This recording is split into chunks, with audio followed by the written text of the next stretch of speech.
Hey guys, welcome to your instructional video for how to complete the Geography of Ancient Egypt lesson on my Ancient Egypt website.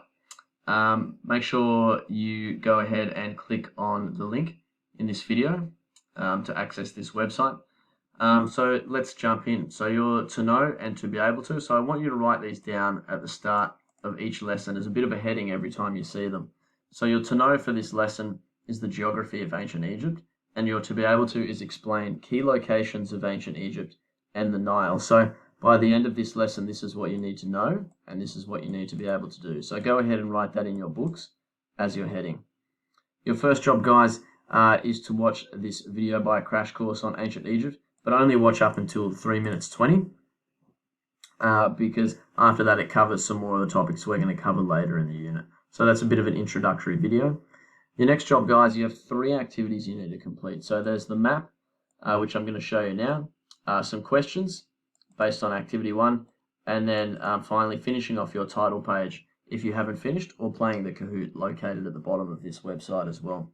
So your first job, guys, I've provided you with a map of ancient Egypt that I've drawn up there. You can see that's a phenomenal drawing. Spent a long time doing it.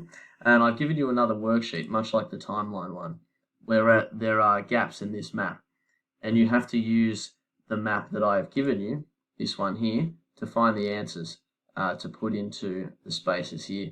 Once you've done that, guys, make sure you glue this worksheet into your books. After you finish that map, you guys have some questions. So, which 2 cities were capitals of ancient Egypt? Where was a granite quarry located? Where else was stone quarried in ancient Egypt? Was Hatshepsut's temple in Lower or Upper Egypt? Provide 3 pieces of evidence or information to describe the location of the Great Pyramid and the Sphinx. You can see they're located there on the map. There's the pyramids and the Sphinx is there. And why do you think ancient Egyptian cities and monuments were located outside the area of the Nile Delta? So you can see the Nile I have here in black and blue as well, the outline, but you can see along the edge it's quite green, and so you might want to think about why they built outside those areas. And then lastly, guys, finish off your title page from last lesson if you finished that information early, as well as accessing this Kahoot here that your teacher can play with you as well. So if you click on the Kahoot symbol there, it'll bring you to a Kahoot on the geography of ancient Egypt. So it's very important to understand the geography of ancient societies because it dictated the way that they could live and outlined the reasons why they could even establish their civilization in the first place. So just to recap, you've written down your to know and to be able to in your books.